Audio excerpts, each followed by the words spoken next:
सोना छुअत होत है माटी, सोना छुअत होत है माटी। और तब मूरख ज्ञान सिखावे, ओ मूरख ज्ञान। जब विपरीत दिन आते हैं ना, तो मूर्ख भी आपके बगल में बैठ करके आपको ज्ञान दे जाएगा, और आपको उसका ज्ञान अच्छा भी लगेगा। अच्छा, ऐसा करने से हो जाएगा ठीक? बोला हाँ कर दो। क्या करना पड़ेगा? आगामी मंगलवार के दिन रात्रि 2 बजे स्नान कर लेना, 2 बजे स्नान करके कोरे वस्त्र पहन लेना, और जाके पीपल के नीचे ऐसा ऐसा करके आ जाना, घूम करके आना, पीछे मुड़ के मत देखना। पीछे मुड़ के देखा तो सब खत्म हो जाएगा। अब ऐसी परिस्थिति में अगर वो ये भी कह दे कि पलक मत झपकना, भले ही आंसू आ जाएं, तो झपकना ही नहीं है भैया। झपकी तो नहीं थी, हल्के से बंद हुए थे नेत्र, बस बस इसीलिए नहीं काम बनना तुम्हारा, तुमने हल्का सा नेत्र बंद किया था। अगले मंगलवार की प्रतीक्षा करो। सोना छुअत होत है माटी, सोना छुअत होत है माटी। तब मूरख ज्ञान सिखावे, ओ मूरख ज्ञान सिखावे। जब टेढ़े दिन आवे, जब टेढ़े दिन आवे, जब टेढ़े दिन आवे, जब टेढ़े दिन आवे। ये सब गोपियां गा रही हैं। जब ठाकुर जी व्रत छोड़ के चले गए, उद्धव जी ज्ञान उपदेश करने आए, तब गोपियों ने ये गाया था। लेकिन ये बात हम सब पर लागू हो रही है। यहां बैठा हर व्यक्ति एग्री कर रहा है कि भाई ये तो सत्य है बिल्कुल। लेकिन गोपियां क्या कह रही हैं? अपनो अपनो भाग्य सखीरी, अपनो अपनो भाग्य सखीरी। यहाँ काको दोष लगावे, ओ काको दोष लगावे। हे सूरदास विधि ना के आगे, सूरदास विधि ना के आगे। हाँ, सूरदास विधि ना के आगे, सूरदास विधि ना के आगे। छिन भर टरहु न पावे, ओ छिन भर न पावे।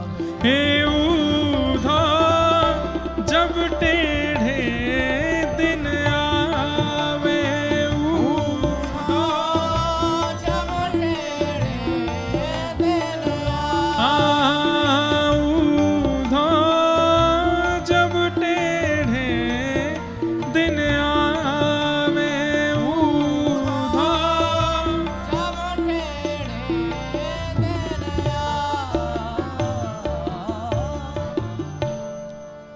प्रयागदास जी के गांव के लोग बोलने लगे कि ये बालक अपसगुन है। मां के गर्भ में आया तो पिता का स्वास्थ्य बिगड़ने लगा, जन्म लिया तो पिता के प्राण हरण कर लिए इसने, और आज पहली बार घुटमुन चलना सीखा तो पूरे घर में आग लग गया, बच्ची कुछ संपत्ति भी जला दी। और लोग बाग जाकर के प्रयागदास जी की मां को कहते, हमारी बात मानोगी? बोले क्या, तुम्हारा घर परिवार तो सब खत्म ही हो गया, ये बालक सगुन नहीं है, और क्या करें?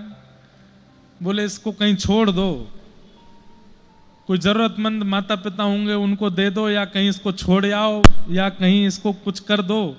अब इसको तुम रखोगी पास में तो बचा कुचा भी तुम्हारा जो जीवन है वो अपशगुन से युक्त हो जाएगा।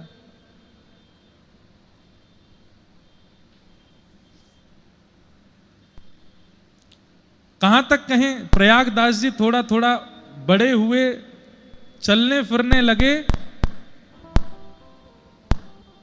माइक के टेढ़े दिन आए हैं। ऊधो जब टेढ़े दिन आवे। क्या बता रहा था मैं, कहां थे हम? हाँ, तो प्रयागदास जी थोड़ा बहुत चलने फिरने लगे तो क्या हुआ, गांव के लोगों ने अपने बच्चों को उनके पास भेजना बंद कर दिया। इसके पास मत जाना, अपशगुन है। अपने पिता को खा गया, अपने पूरे घर संपत्ति। अरे माँ बेचारी जगह जगह से भिक्षा लेकर के पाती है, अपना जीवन यापन करती है, ऐसी स्थिति कर दी। और एक बात समझनी पड़ेगी बंधुओं, मटके में जल तभी समाता है जब उस मटके को खूब अग्नि तपाई गई हो। कई बार व्यक्ति बोलते हैं सुना हुआ, व्यक्ति बोलते हैं पढ़ा हुआ, पर कई लोग बोलते हैं वो ना सुने हैं ना पढ़े हैं। कैसे बोल रहे हैं इतना अच्छा, इतना आकर्षण कैसे आ गया उनकी वाणी में? बोले प्रेम रस भरा है चित्त में, और प्रेम उसी के चित्त में भरता है जिसको खूब तपाया गया हो ठाकुर जी के द्वारा। जो तपा नहीं होगा वो प्रेम रस को समा नहीं पाएगा चित्त में। इसलिए बंधुओं, विपत्ति आती है ना जीवन में, घबराया नहीं कीजिए। ऐसा सोच लिया कीजिए कि हम सब मटका हैं, ठाकुर जी तपा करके हमको बढ़िया आकृति दे रहे हैं।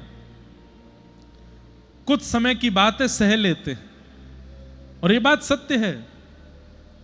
रात्रि के बाद उजाला होगा। कुछ समय की बात है, धैर्य पूर्वक नाम जप करते हुए, भगवत स्मरण करते हुए सह लीजिए उस स्थिति को, उस समय को। अच्छे दिन आ जाते हैं फिर। अच्छा, अच्छे दिन मानते किसको आप? समय से भोजन मिल जाए, समय से रोटी मिल जाए, समय से धन मिल जाए, वो अच्छे दिन ना। बिना प्रयास के वृंदावन जाने को मिल जाए, अयोध्या आने को मिल जाए, ठाकुर जी की कथा सुनने को मिल जाए, ठाकुर जी का स्मरण होने लग जाए, सोते उठते चलते फिरते नाचते गाते राम कभी चित्त से जाते नहीं है, समझो वही अच्छे दिन है आपके। ठाकुर जी की विस्मृति नहीं होती है। धन संपत्ति तो भैया रावण को भी मिल रही थी, सब कुछ बढ़िया रावण के पास था, ये कोई अच्छे दिन थोड़े ही है। हरि स्मृति ये अच्छे दिन है। प्रयागदास जी थोड़े थोड़े बड़े हुए।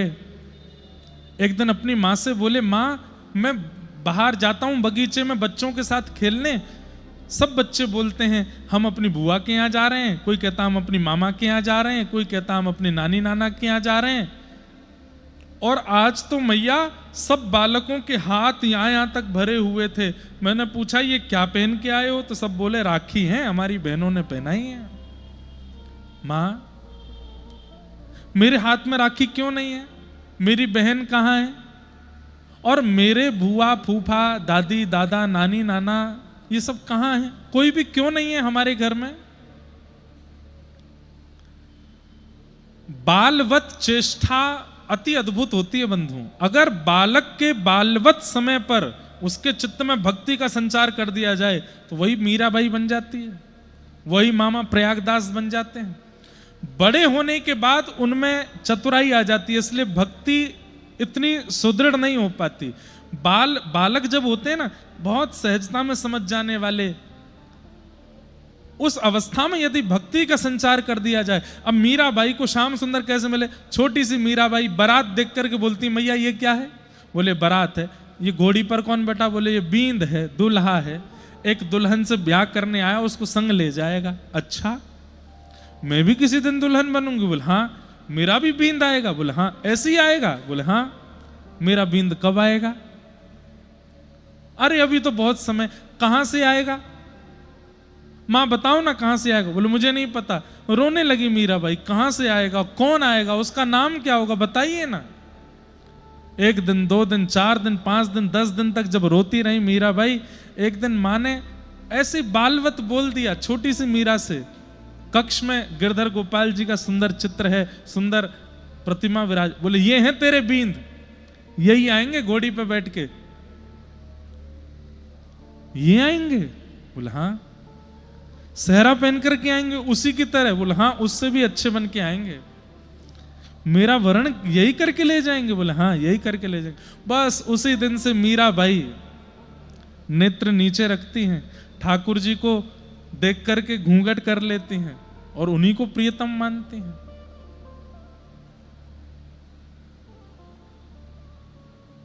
और वही स्थिति ले गई मीराबाई को वहां तक। सपनामा वर्णा दीनानाथ, 56 कोटा जना पधार्या, दुल्हो श्री ब्रजनाथ। ठाकुर जी दुल्हा बनकर के आए मीराबाई को लेने के लिए। वो कथा तो पूरी बड़ी है, पर बाल चेष्टा, बाल स्थिति ऐसी होती है कि उस समय में यदि भक्ति का संचार कर दिया जाए तो बालक परम भागवत हो जाता है। मामा प्रयागदास जी, मामा तो बाद में बने, पहले तो ये इनका नाम पहले प्रयाग दत्त था, प्रयाग दत्त। माँ ने कहा बेटा तू क्यों रोता है? मेरी बहन कहाँ है मैया, मुझे राखी क्यों नहीं पहनाई? सब बालकों के हाथ में राखी, सबके परिवार हैं, मेरा परिवार क्यों नहीं है? तो माँ ने छोटे से प्रयागदास जी को गोद में लेकर के कहा तेरी बहन है ना, कहाँ है? उसका ब्याह हो गया है, बड़े कुल में ब्याह हुआ है, बड़े नगर में रहती है, राजा की पत्नी बन गई है, इतना अवकाश नहीं होता उसको आने का घर पे, वो बड़े नगर। अच्छा कौन सा नगर है? बोले अयोध्या नगर है। अच्छा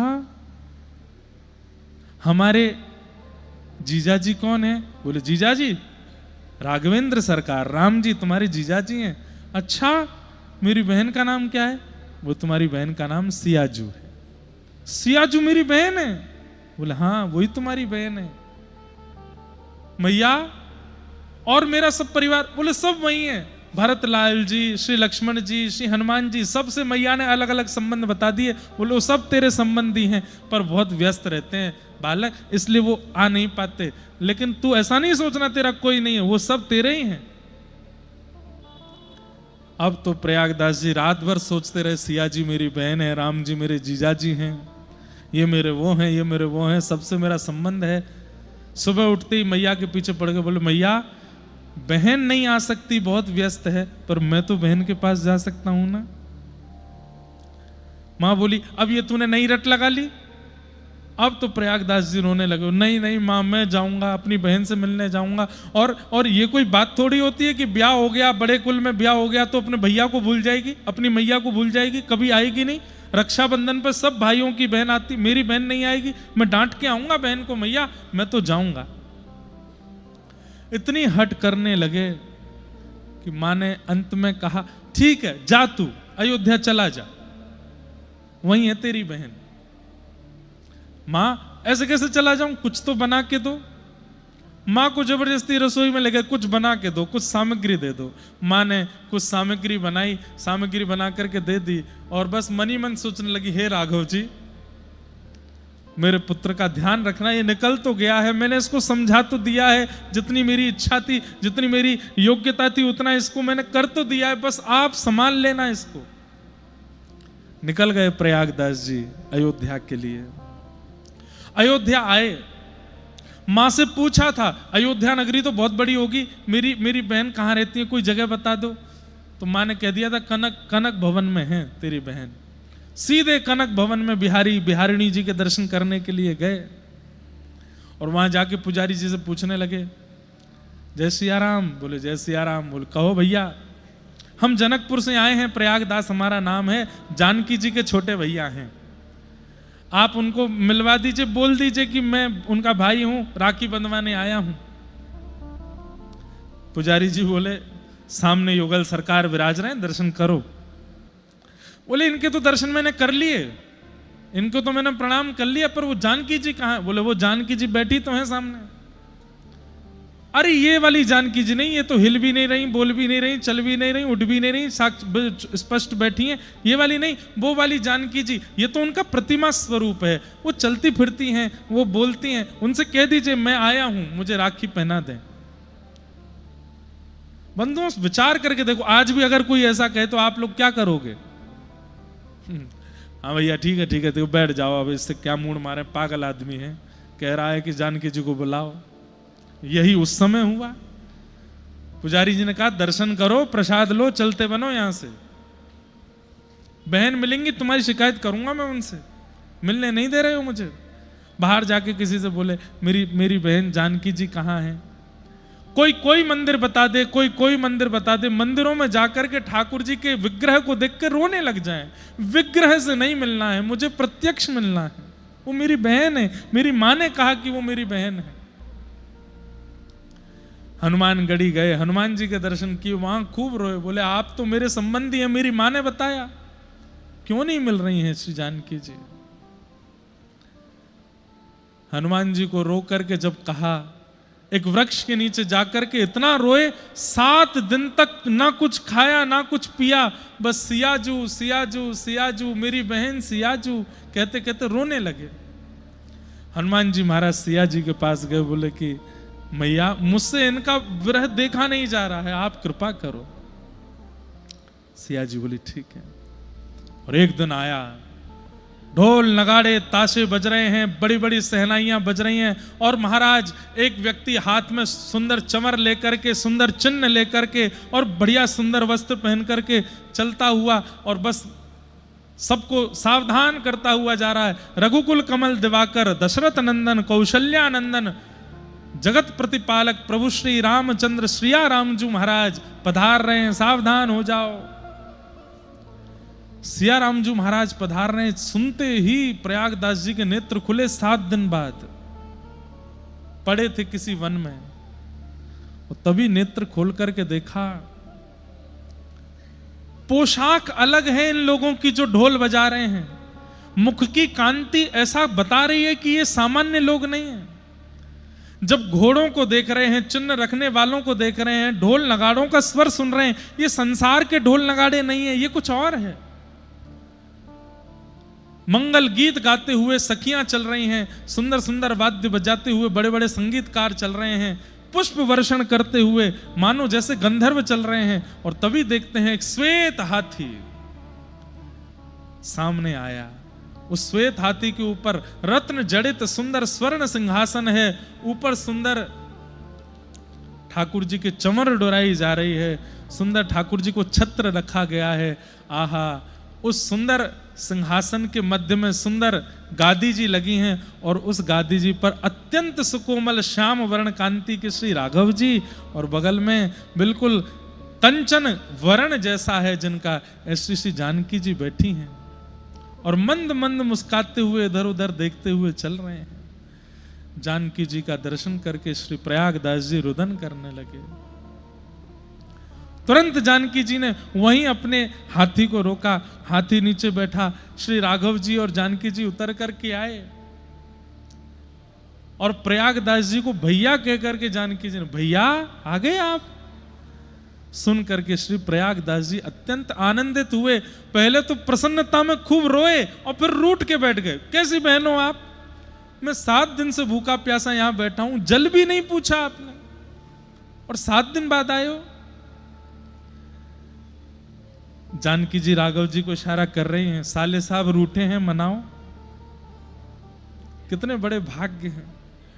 श्री राघव जी बगल में बैठे, अच्छा भैया क्षमा कर दो, हम लोग थोड़े व्यस्त हो गए, तो रखो अपनी व्यस्तता अपने पास। अरे परिवार के लोगों के लिए तो समय होना।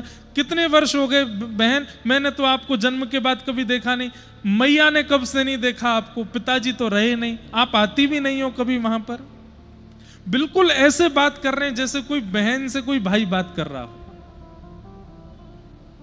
मां ने आपके लिए मिष्ठान बना के भेजा, खिला दूं। वृक्ष के नीचे श्री राघव जी जानकी जी दोनों बैठे हैं, और पूरी अयोध्या नगरी, वही सत्य त्रेताकालीन नगरी पूरी प्रकट हो गई थी कलिकाल में। ये कलयुग की घटना है, और सब देख रहे हैं, सबके नेत्रों में आंसू हैं। और श्री प्रयागदास जी अपने हाथ से मैया के बनी हुई सामग्री सिया जी को पवा रहे हैं, राघव जी को पवा रहे हैं, और सिया जी राघव जी दोनों मिलकर प्रयागदास जी को पवा रहे हैं। प्रयागदास जी ने, ऐसे ही देखत रहूं तो मैं जन्म सुफल कर मानूं। बस आप दोनों ऐसे ही मेरे आंखों के आगे बैठे रहो, मैं देखता रहूं, और मैं जाऊंगा वापस। मां पूछेगी कब आ रही है बहन, मैं क्या बताऊंगा? सिया जी बोली कह देना जल्दी आ जाऊंगी मैं। राघव जी सिया जी तो वहां से चले गए। आप इतने भाव निमग्न हो गए, निमग्न होते हुए चल रहे थे।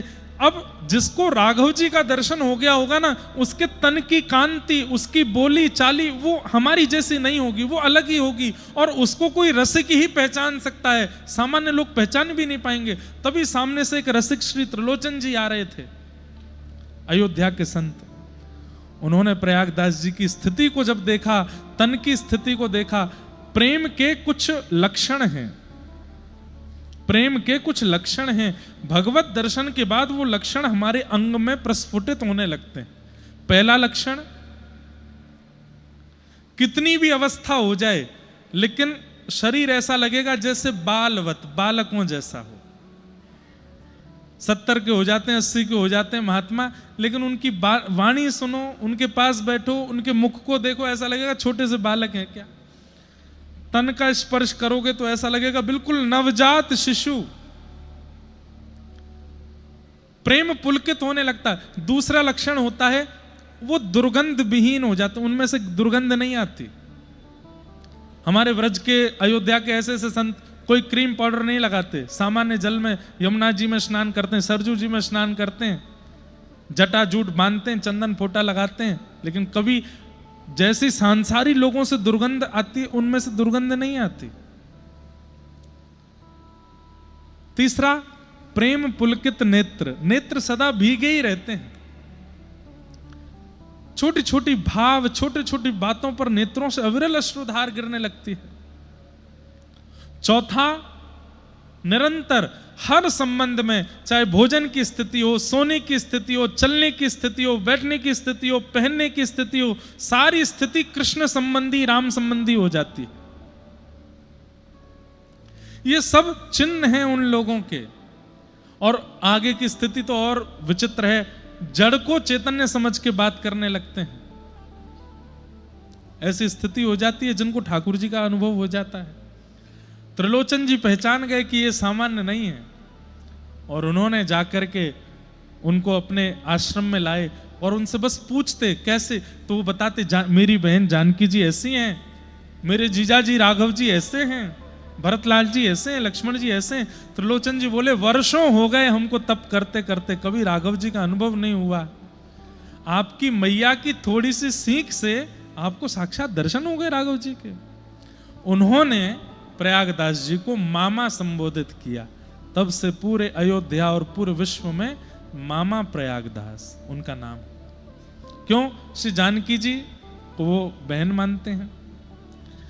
कुछ वर्ष बाद, कुछ दिनों बाद लौट कर के वापस गए। मैया ने जैसे ही देखा तो अब प्रयागदास वैसा है ही नहीं जैसा गया था। वही बस चलत राम, बोलत राम, स्मरण राम, सब राम राम में हो गए हैं। लौट करके आए, मां ने कहा पुत्र आगे इतने दिन लगे। पूछा नहीं कि बहन मिली कि नहीं, क्योंकि स्थिति बता रही कि मिल गई है। आकर के केवल दोनों आलिंगन करके, मां ने पुत्र को, पुत्र ने मां को, बस रोते रहे दोनों। मां, बहन जी मिली थी, जीजा जी भी मिले थे, और बस कांपने लगा शरीर प्रयागदास जी का। सुनकर के मैया कंपायमान हो गई। और जब ये कहा कि बहन ने कहा है कि मैं जल्दी मैया से मिलने आऊंगी, ये सुनकर के तो प्रयागदास जी की मैया आज रो पड़ी, भाव विह्वल हो गई। तेरे जन्म से सबने मुझे कहा कि ये अभागा है, अपने पिता को खा गया, तुम्हारी संपत्ति खा गया, तुम्हारा सर्वस्व नाश कर दिया। आज हम भिक्षा मांग करके अपना पेट भरते हैं, लेकिन पुत्र आज मैं गौरव से कह सकती हूं कि मैं प्रयागदास की मां हूं, जो जानकी जी को अपनी बहन बना के आया है, उनसे राखी बंधवा के आया है, श्री राम जी जिसके जीजा हैं। सब भाव।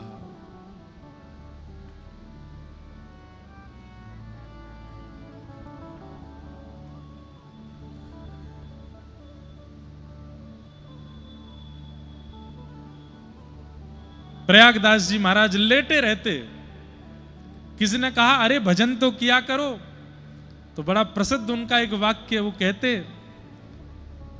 पेड़ के नीचे खाट बिछी है, खाट के नीचे करवा, प्रयागदास अलमस्ता सोवे, राम लला को सरवा।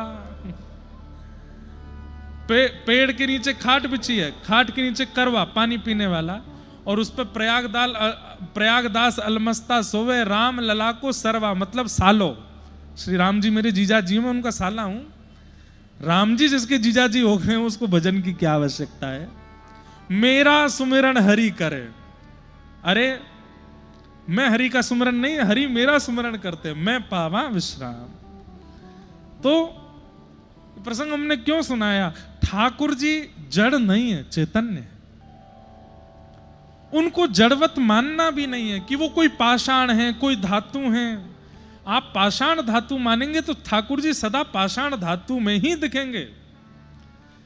लेकिन एक बार जाइए रामलला के दर्शन करने, और ये बिल्कुल विचार मत कीजिए कि ये पाषाण है, ये सोच के जाइए रघुकुल कमल दिवाकर साक्षात, जिन्होंने हनुमान जी को दर्शन दिए, जिन्होंने सिया जी से ब्याह किया, जिन्होंने लक्ष्मण जी को अनुज बनाया, जिन्होंने रावण का वध किया, जिन्होंने सबरी के बेर खाए, जिन्होंने जटायु का संस्कार किया, ये वही राम जी ठाड़े हैं मेरे सामने। इस भाव से आप दर्शन करने जाओगे, प्रेम पुलकित हो जाएगा, अंग नेत्रों से अश्रुपात होने लगेगा, झूमने लगोगे आप राम जी को देख के। और इन सब के बीच ठाकुर जी के श्री अंग में कुछ गतिविधि का अनुभव भी आपको हो जाएगा। या तो लगेगा ये आंख मटका रहे हैं, या तो लगेगा ये खूब जोर जोर से मुस्कुरा रहे हैं, या तो लगेगा ये इशारा कर रहे हैं, कुछ ना कुछ अनुभूति हो जाएगी। पाषाण मान के जाओगे तो पाषाण से ही लगेंगे, हाथ में बाण, इधर धनुष लेकर के खड़े हैं चुपचाप। श्रीमद् भागवत जी की महात्मा कहती हैं, भगवान का प्रथम स्वरूप सत्य है, दूसरा स्वरूप चैतन्य है। जड़ नहीं है ठाकुर जी, चैतन्य है, चैतन्य है ठाकुर जी। और ठाकुर जी का तीसरा स्वरूप क्या है? आनंद। ठाकुर जी आनंद स्वरूप हैं। अरे ऐसो आए सो होवे सो चटक मटक सो ठाकुर, तीनों लोकन हूँ मैं ना। ऐसो चटक मटक सो ठाकुर, तीनों लोकन हूँ मैं। ऐसो चटक मटक सो ठाकुर, तीनों लोकन हूँ मैं ना।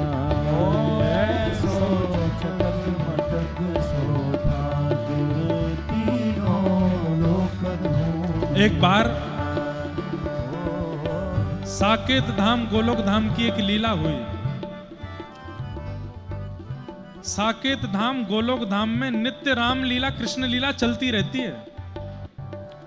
तो एक बार कौशल्या जी के मन में आई कि मैं गोलोक धाम जाकर के यशोदा मैया से मिल के आऊं, और श्री यशोदा मैया के मन में उसी समय आई कि मैं साकेत जाकर के कौशल्या मैया से मिल के आऊं।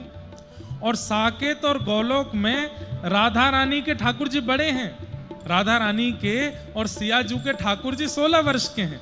लेकिन श्री यशोदा जी के और कौशल्या मैया के ठाकुर जी छोटे से ही हैं, अलग लीला चलती है वहां पर।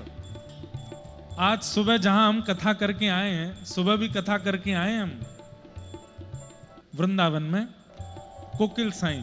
वहां के जो महाराज जी थे, सिंधी में महाराज जियों को साईं बोलते हैं, तो कोकिल साईं वो मानसी में कई लीलाओं का दर्शन करते थे, उन्हीं के द्वारा दर्शन की गई लीला है। आज उनका भी जन्मोत्सव है कोकिल साईं जी का, इसीलिए वहां कथा करनी थी हमको। तो राघव जी और ठाकुर जी ये वाली लीला सुनो, फिर गाएंगे इसको हैं, और सब नृत्य करना भाव से। तो कौशल्या मैया के मन में आई कि मैं गोलोक धाम जाकर के यशोदा मैया से मिल के आऊं, और यशोदा मैया के मन में आई कि मैं साकेत जाकर के कौशल्या मैया से मिल के आऊं। दोनों ने अपने लालन तैयार किए, और आज सौभाग्य से दोनों लालनों ने पीत वस्त्र पहने। आज दोनों मैयाओं के मन में एक जैसी भावना आ रही है, एक जैसी माला पहनाई है, एक जैसी पाग बांधी है, एक जैसे सारे श्रृंगार किए हैं। यहां कौशल्या मैया गोद में राम जी को लेकर के, वहां यशोदा मैया गोद में कृष्ण को लेकर के निकल पड़े, और ना वो साकेत पहुंच पाई ना वो गोलोक धाम, बीच रास्ता में ही दोनों मिल गई। कौशल्या मैया और श्री यशोदा मैया ने एक दूसरे को देखा, अरे बहन मैं तो तुमसे ही मिलवे आ रही। यशोदा मैया बोली, मेरे मन में वो आपसे मिलवे की इच्छा आ रही, देखो बीच में ही मिल गए। वहां राघव जी ठाकुर जी को देख रहे हैं, ठाकुर जी राघव जी को देख, दोनों एक ही हैं, एक जैसे हैं बिल्कुल। मतलब अगर राम कृष्ण दोनों खड़े हो जाएं तो आप अंतर नहीं बता सकते, अंतर केवल एक से पता चलेगा, क्या? इनके नयन गंभीर हैं, उनके चप्पल नेत्रों से पता चल सकता है कि कृष्ण कौन है। कैसे? जिनके दीर्घ गंभीर नेत्र हैं, एक टक देख रहे हो समझो राम जी हैं, और कभी यहां देख रहे हो, कभी यहां देख रहे हो, कभी ऐसे देख रहे हो, कभी ऐसे देख रहे हो, समझो ये ठाकुर जी हैं। बस यही पता कर सकता है, ऐसे ही पता लग सकता है कि ठाकुर जी कौन से, नहीं तो और कोई अंग है नहीं जिससे पता लग सके, सब एक जैसा है। कहां तक कहें घुंघराले केश कहां घूंघर हो रहे हैं, वो भी एक से हैं दोनों के। हंसते हैं तो आगे की दो दतुइयां भी एक जैसी हैं, होठों की लालिमा भी एक जैसी है, हंसते समय गालों में जो दो गड्ढे पड़ते हैं वो भी एक जैसे हैं दोनों के, कोई अंतर नहीं है, एक जैसे हैं दोनों। यहां कौशल्या मैया की गोद में राम जी, वहां यशोदा मैया की गोद में ठाकुर जी, दोनों ठाकुर जी एक दूसरे को देख करके भी खुश हो रहे हैं और नेत्रों नेत्रों में ही बात करने, बोले आज आनंद करा दे मैयाओं को ही। राधा रानी को तो खूब आनंद करायो, सिया जी को तो खूब आज मैयान को आनंद करा दें।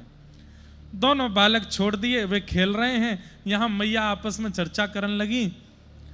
शाम हो गई, शाम होते ही मैया बोली, भली मिल गई, मिलती रहा करो आप समय समय पर। बोले हाँ मिलेंगे। अच्छा चलो अब मैं चलूं, वापस जाऊं, आप भी वापस निकलो। दोनों अपने बालकों को लेने गए तो क्या हुआ, अदला बदली हो गई। राम जी चले गए गोलोक धाम और हमारे वृंदावन के ठाकुर जी चले गए साकेत। गोलोक धाम और साकेत में कंफ्यूजन तो नहीं है ना?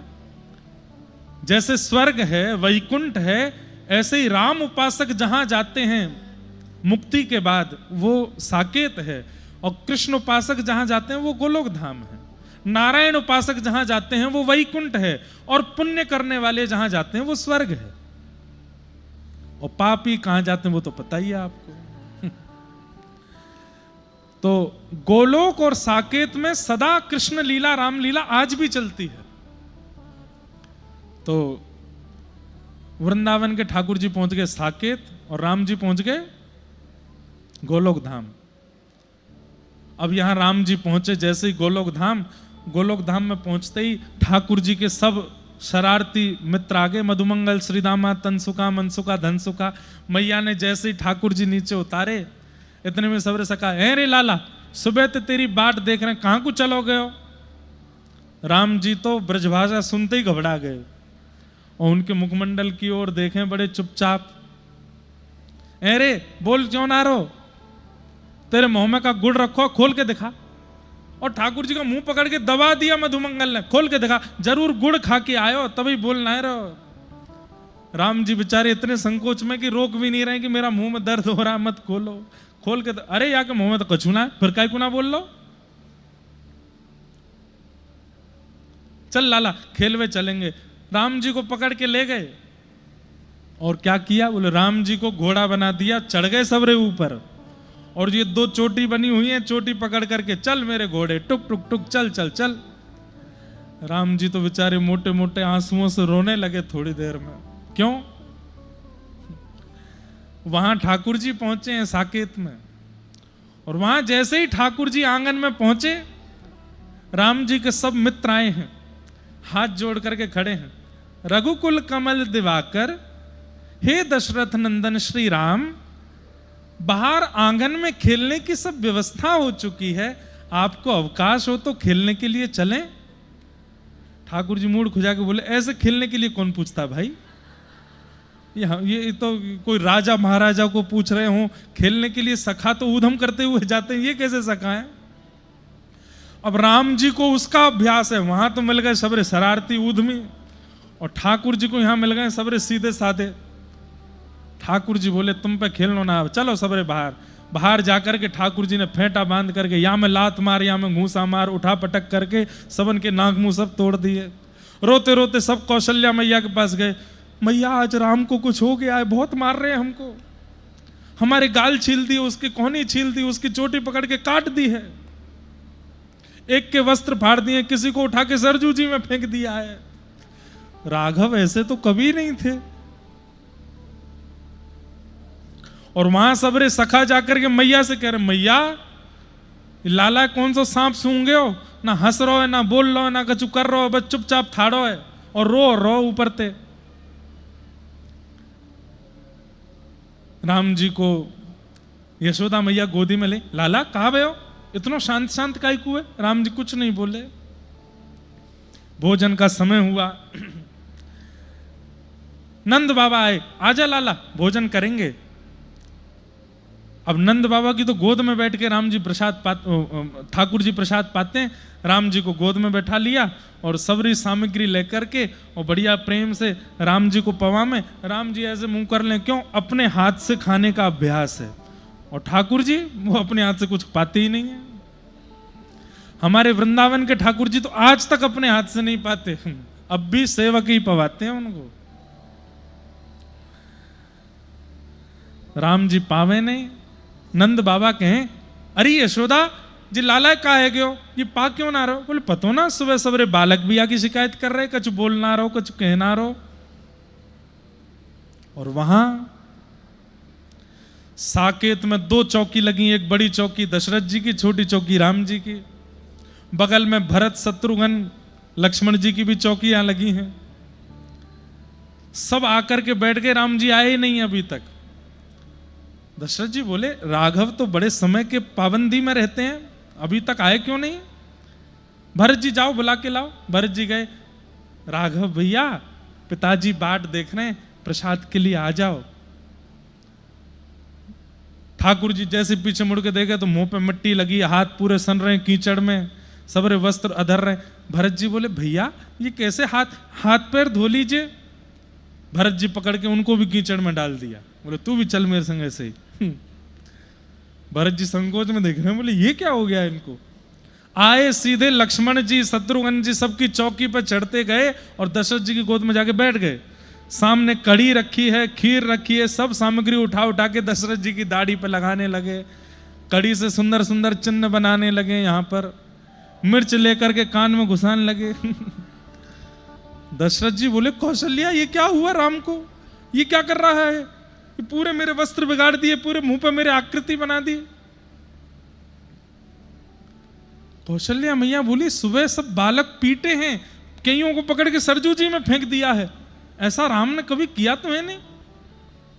वहां यशोदा मैया ने ठाकुर जी पकड़े, यहां कौशल्या मैया ने अपने लाला पकड़े, और दोनों ने पकड़ करके ध्यान से जब देखा, यशोदा मैया ने देखा दीर्घ गंभीर नेत्र, बिल्कुल चपलता नहीं है, बिल्कुल चंचलता नहीं है। अरे ये कहीं कौशल्या को लाला राम तो नहीं है? राघव, जैसे ही राघव कहा तो राम जी बोले, हाँ मैया। अरे ये तो राघव आ गए हो है यहाँ पे। अरे लाला, इस सबरे सखान ने मिलकर के खूब कीचड़ लगाई दी, मट्टी लगाई दी, लाला तो को मैं नवा धुवाई दूं। नंद बाबा बोले, ये यहां आ गए इसकी चिंता नहीं है, पर वो वहां चला गया है, साकेत में क्या हो रहा होगा, दौड़ो। राम जी को गोद में लेकर के नंद यशोदा दोनों दौड़े साकेत की ओर।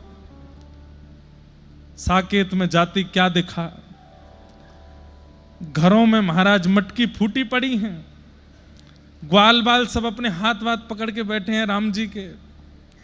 और अंदर भवन में जाके देखा तो लक्ष्मण भरत शत्रुघ्न सब रस्सी से बांध रखे हैं ठाकुर जी ने। दशरथ जी के खूब कड़ी आदि सब पोत रखी है, और कभी यहां कूदें कभी वहां कूदें, सब बंदरों को लेकर के महाराज बंदरों की भांति कूद कूद करके हल्ला मचा रखा है। कौशल्या मैया समझ गई, बोले ये राघव नहीं है, ये माधव आ गए हैं आज हमारे यहाँ। यशोदा मैया जैसे ही पहुंची, ठाकुर जी दौड़ करके नीचे आ गए। कौशल्या मैया ने कही, मैया कैसे चलता है आपके गोलोक धाम में, ये बालक है, पकड़ो अपने बानर से लाला को, बंदर है ये पूरो। बोले मेरे लाला को बंदर बोले ले पकड़ो, तुम्हारो माठी को मत होना, कछु करे ना धरे ना बोले ना करे, तो पूरे दिन शांत बैठो रे। ऐसे हमारे दोनों ठाकुर जी का मिलन हुआ, और जिनको ये मानसी में दर्शन हुआ, आज उनका भी जन्मोत्सव है।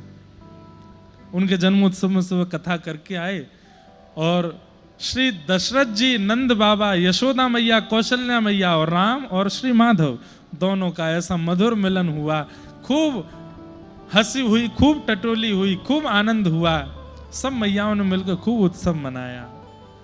और तब हमें ऐसा लगता है साकेत के लोगों ने यह भाव गाया होगा, अरे ऐसो ऐसो ओ ऐसो चटक मटक सो ठाकुर, तीनों लोकन मुँह में ना। ऐसो चटक मटक सो ठाकुर, तीनों लोकन मुँह में ना। ऐसो चटक मटक सो ठाकुर, तीनों लोकन मुँह में ना। ऐसो चटक मटक सो ठाकुर, तीनों लोकन मुँह में ना। लोकन हूँ मैं नाय, तीनों लोकन हूँ मैं नाय। लोकन हूँ में नाय, तीनों लोकन हूँ में नाय। अरे हाँ, लोकन हूँ मैं नाय, तीनों लोकन हूँ मैं नाय। लोकन हूँ में नाय, तीनों लोकन हूँ में नाय। अरे ऐसो ओ ऐसो ओ ऐसो चटक मटक सो ठाकुर, तीनों लोकन हूँ मैं नाय। ऐसो चटक मटक सो ठाकुर, तीनों बोलो वृंदावन बिहारी लाल की। जय हो।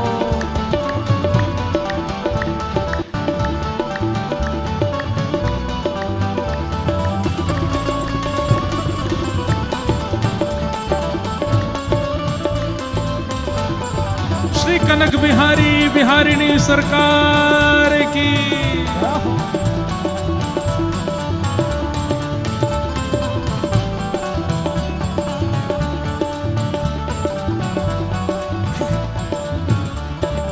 ओ तीन ठौर ते टेढ़ो दिखे, तीन ठौर ते तीन ठौर ते टेढ़ो दिखे। नटकी सी चलगत यह सीखे, नटकी सी चलगत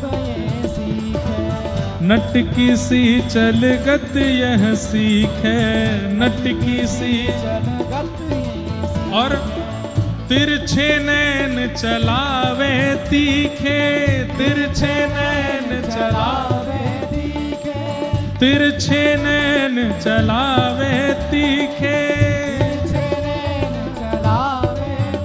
हाँ तिरछे नैन चलावे तीखे, तिरछे नैन ओ तिरछे नैन चलावे तीखे। सब देवन को देव, हाँ सब देवन को देव, हाँ सब देवन को देव, हाँ सब देवन को। श्री राम जय जय श्री राम, जय जय श्री राम।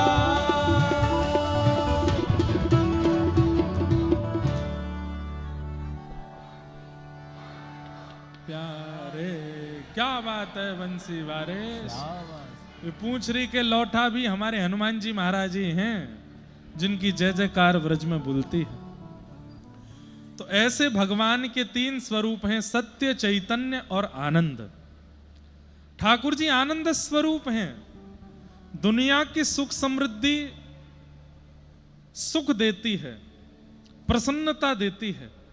और प्रसन्नता का, सुख का स्वरूप है कि एक समय आने पर वो घटता है। कोई सामग्री खा करके अच्छा लग रहा है तो एक समय के बाद वह अच्छा लगना घटेगा। कुछ देख करके अच्छा लग रहा है, कुछ समय बाद वो देखना भी अच्छा नहीं लगेगा। कुछ पहनने में अच्छा लग रहा है, कुछ समय बाद धीरे धीरे उसकी भी सुख में कटौती आ जाएगी। लेकिन जिसका सुख, जिसकी प्रसन्नता कभी घटती ना हो, उसको आनंद कहते हैं। ठाकुर जी आनंद देते हैं, सुख नहीं। जो मिलकर के बिछुड़ जाए वो सुख है, और जो मिलके कभी ना बिछुड़े वो आनंद है। आप लोग दुनिया के बड़े से बड़े कार्यक्रम कर लेना, लेकिन ये कथा अंतिम श्वास तक याद रहेगी आपको। क्यों? मतलब कथा का मतलब चाहे ये सुनो, चाहे 10 साल बाद कहीं सुनना, चाहे कभी भी कथा सुनना, कथा जो छाप आपके चित्त में छोड़ देगी, वो छाप संसार का व्यवहार नहीं छोड़ सकता, संसार की सुख समृद्धियां नहीं छोड़ सकती। जो अनवरत चित्त में रमण करे वो आनंद, वही श्री कृष्ण है, वही श्री राम है। तो इसलिए भगवान के 3 रूप हैं, सत्य, चैतन्य और आनंद। सच्चिदानंद रूपाय विश्वोत्पत्त्यादि हेतवे, विश्व की उत्पत्ति, पालन और संहार के जो हेतु हैं। तापत्रय विनाशाय, 3 प्रकार के तापों का जो नाश करते हैं। श्री कृष्णाय वयम नमः। ऐसे श्री कृष्ण को हम प्रणाम करते हैं। महात्म की चर्चा आगे की गई, भागवत जी का महात्म सुनाया गया। क्यों भागवत जी महत्वपूर्ण है, इसमें प्रथम भाव बताया, भक्ति, ज्ञान और वैराग्य का स्थापन भागवत जी सुनने से होता है। आज पहला दिन है, आज से आप अनुभव करेंगे कि 7वें दिन तक भक्ति, ज्ञान और वैराग्य तीनों में वृद्धि हो जाएगी। जिस स्थिति में आज की भक्ति है, 7वें दिन ऐसी नहीं रहेगी, इससे बहुत ऊपर चले जाओगे। 7 दिन में आप अनुभव करोगे क्रोध घट जाएगा, 7 दिन में आप अनुभव करोगे लोभ घट जाएगा, मोह घट जाएगा। कईयों की तो ऐसी स्थिति हो जाएगी, महाराज जी घर नहीं जाना, आप संग ही ले चलो कथाओं में हमको। इतना मोह भी, लेकिन जाएंगे सब घर ही, कथाओं में कोई रहेगा नहीं। लेकिन 7 दिन की कथा सुनते स्थिति क्या हो जाती है? लोभ घट जाएगा, मोह घट जाएगा, क्रोध घट जाएगा, काम घट जाएगा, सब घट जाएगा, और प्रेम बढ़ जाएगा, भाव बढ़ जाएगा, भक्ति बढ़ जाएगी, ज्ञान बढ़ जाएगा, वैराग्य बढ़ जाएगा, त्यागने की स्थिति आ जाएगी। 7 दिन के अंदर यहां बैठे बैठे कई लोग तो मंत्रणा बना चुके होंगे कि उससे संबंध तोड़ना है, उस व्यक्ति का संग नहीं करता, वो आहार अच्छा नहीं, भोजन अच्छा नहीं, उसके नियम अच्छे नहीं, अब तक बहुत सहेली, अब नहीं रहना। ऐसी त्याग की स्थिति प्रकट होने लगेगी 7 दिन में। तो भागवत जी के महात्म्य में पहली बात क्या बताई? बोले भक्ति, ज्ञान, वैराग्य का वर्धन करती हैं भागवत जी। दूसरे भाव में बताई कि कितने भी बड़े पाप किए हों, और उन पापों में माता पिता के प्रति द्वेष का पाप भी यदि संतान ने किया होगा तो मृत्यु के बाद वो प्रेत बनेगा, ये तो निश्चित है। सत्येन हीना पितृमातृ दूषका सप्ताह यज्ञेन कलौ पुनन्तिते। भागवत जी में वर्णन आता है, ये मानवा पाप कृतस्तु सर्वदा सदा दुराचार रता विमार्गगा क्रोधाग्नि दग्धा कुटिलस्य कामिनः सप्ताह यज्ञेन कलौ पुनन्तिते। दुनिया में जितने पाप हैं वो सब किए हों, गलत मार्ग पर जाता हो, गलत संग करता हो, भयंकर क्रोध करता हो, भयंकर काम युक्त क्यों ना हो, अरे कहां तक कहें माता पिता से भी द्वेष करने वाला क्यों ना हो, कथा यदि सप्ताह भावपूर्ण होकर के श्रवण कर ले तो 7 दिन में उसके दोष नष्ट होंगे। ऐसी भागवत जी के महात्म्य की प्रगाढ़ता है, बस वो सुने। भाई पैरासीटामोल खाओगे तो बुखार उतरेगा ही उतरेगा, और दवाई खाने के बाद भी बुखार नहीं उतर रहा है, इसका मतलब क्या है? कैंपा कोला पी रहे हो दवाई खाने के बाद भी, एसी छाती पर चला के बैठे हो दवाई खाने के बाद भी, ठंडा पानी पी रहे हो तो बुखार कैसे उतर जाएगा? भाई औषधि तो लेनी है लेकिन परहेज भी करना है। कथा औषधि है, लेकिन कथा के बाद जो आपकी दिनचर्या है वो परहेज है। उसमें यदि आप कमी रखोगे तो फिर दवाई चाहे कितनी भी लेते रहो, लाभ नहीं होगा। 7 दिन में लाभ होना चाहिए। 7 दिन में अनुभूति आपको, आपके संगों को, और लौट के जब घर जाओ तो उनको भी अनुभव होना चाहिए कि सुन के आए कुछ बदले बदले लग रहे हैं। इसलिए आज जैसे हो 7वें दिन वैसे मत रहना, ये हमारी आपसे प्रार्थना है। थोड़े प्रेमी हो जाना, थोड़े भावुक हो जाना, थोड़े आनंदमय हो जाना।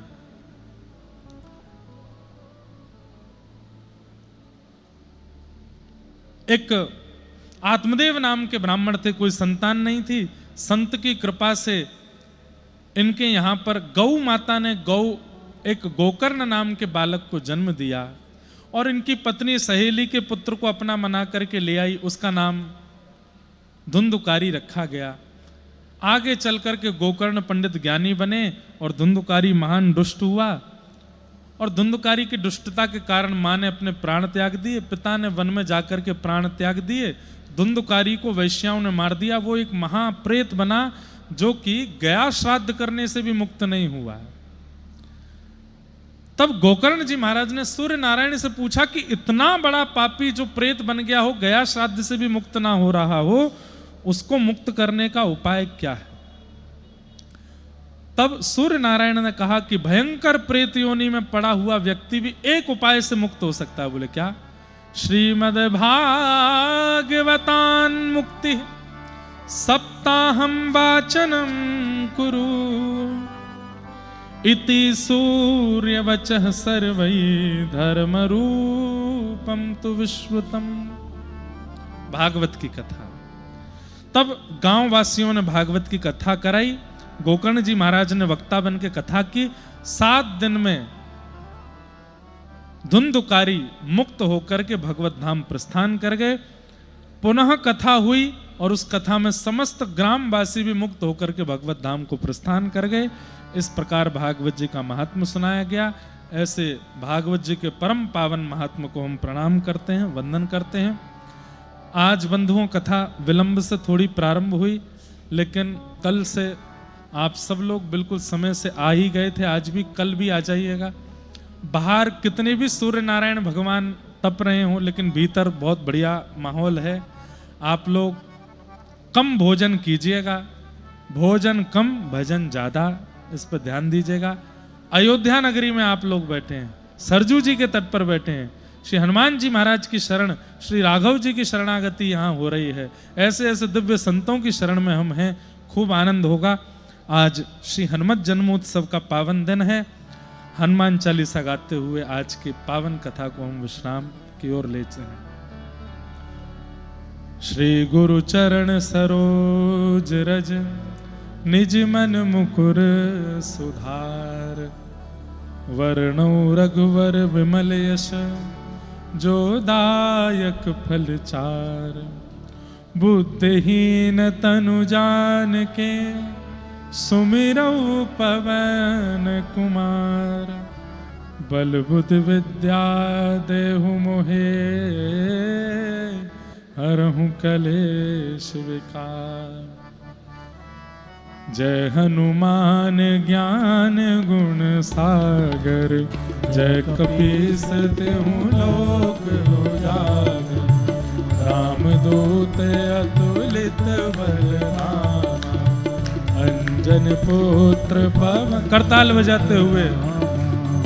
महावीर बजरंगी, कुमत निवार सुमत के संगी, कंचन वरण विराज सुबेसा, कानन कुंडल कुंचित केसा, हाथ वज्र और ध्वजा विराज, कांधे मूज जनेऊ साजे, शंकर सुवन केसरी नंदन, तेज प्रताप महाजगवंदन, विद्यावान गुणी अति चातुर, राम काज करवे को आतुर, प्रभु चरित्र सुनवे को रसिया, राम लखन सीता मन बसिया, सूक्ष्म रूप धरि सियहि दिखावा, विकट रूप धरि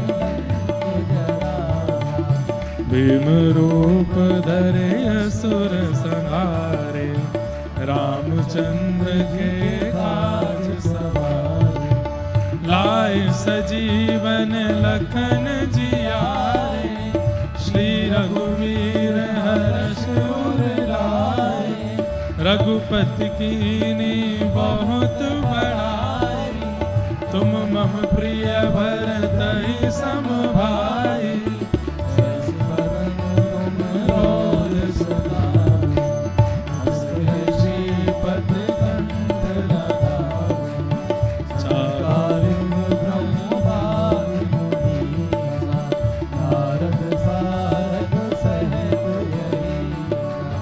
जम कुबेर दिगपाल जहाँ थे, कवि कोविद कह सके कहाँ थे, तुम उपकार सुग्रीवहि कीना, राम मिलाए राजपद दीना, तुमरो मंत्र विभीषण माना, लंकेश्वर भय सब जग जाना, युग सहस्र जो जन पर भाई, निर्योताय मधुर फल जाना, प्रभु मुद्रिका मेल मुख माई, जलद लांग गए अचरज नाई, दुर्गम काज जगत के जेते, सुगम अनुग्रह तुमरे देते, राम द्वारे तुम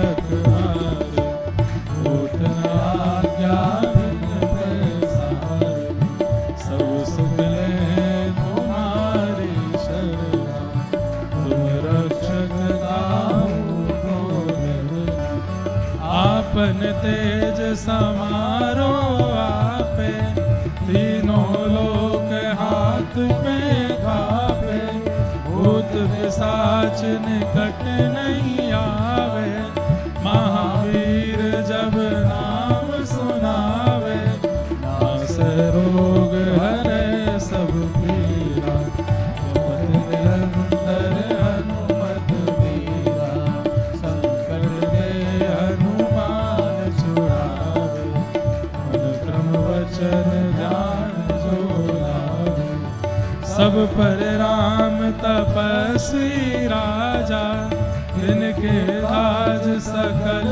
तुम साजा, और मनोरथ जो कोई लावे, सोई अमित जीवन फल पावे, चारों युग परताप तुम्हारा, है प्रसिद्ध जगत उजियारा, साधु संत के तुम रखवारे, असुर निकंदन राम दुलारे, अष्ट सिद्ध नव निधि के दाता, असवर दीन जानकी माता, राम रसायन तुम्हारे पासा, सदा रहो रघुपति के दासा, तुम्हारे भजन राम को पावे, जन्म जन्म के दुख बिसरावे, अंत काल रघुवर पुर जाए, जहाँ जन्म हरि भक्त का, और देवता चेत न धरई, हनुमत से सर्व सुख करई, संकट कटे मिटे सब पीरा, जो सुमिरे हनुमत बलबीरा, जय जय जय हनुमान गोसाई, कृपा करो गुरुदेव की नाई, जो सतबार पाठ कर कोई, छूटे बंद महासुख होई, जो यह पढ़े हनुमान चालीसा, कोई सिद्ध साखी होई सा, तुलसी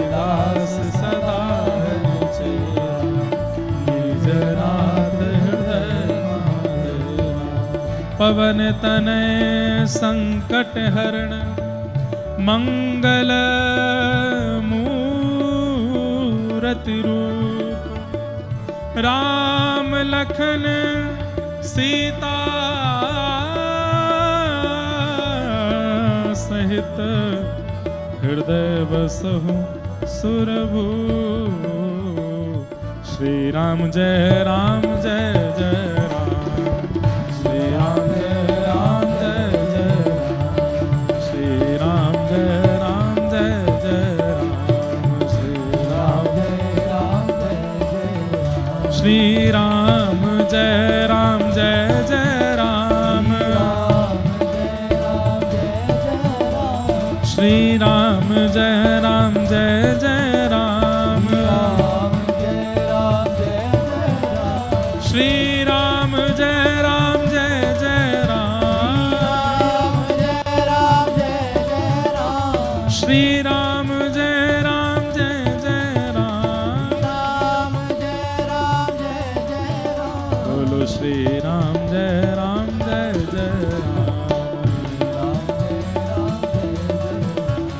श्री राम जय जय राम।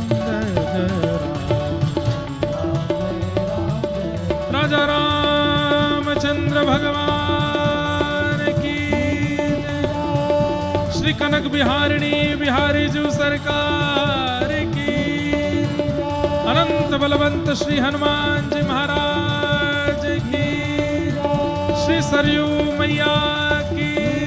अयोध्या धाम की जय जय श्री राम, जय जय श्री राम, जय जय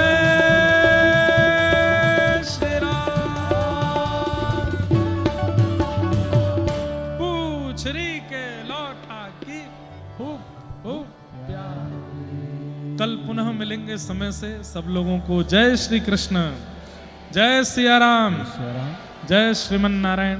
आज हमारे मध्य में पूज्य महाराज जी पधारे। हम तो महाराज जी से प्रार्थना करेंगे 7 दिन छोड़ेंगे हम न दर तेरा, इकरार कर लिया है। आप हमको मत छोड़ना, हम आपको नहीं छोड़ेंगे। महाराज जी बस यही स्नेह प्रेम आपका ऐसे बना रहे। और आज आप सब लोगों को पुनः पुनः हनुमान जन्मोत्सव की बहुत बहुत बधाई हो, बधाई हो, बधाई हो। सब लोग श्री हनुमान गढ़ी जी दर्शन करे आना और श्री हनुमान जी महाराज को प्रणाम करके आइएगा। सबको प्रणाम करते हुए आज के मंगल भाव को यहीं विश्राम देते हैं। पूज्य महाराज जी हमारे मध्य में विराज रहे। 2 शब्द हनुमान जी के आशीष के सब लोगों को मिल जाएं, वही बधाई है। उसके बाद आरती और फिर हम लोग आगे प्रस्थान करेंगे। जय श्री कृष्ण, जय श्री कृष्ण।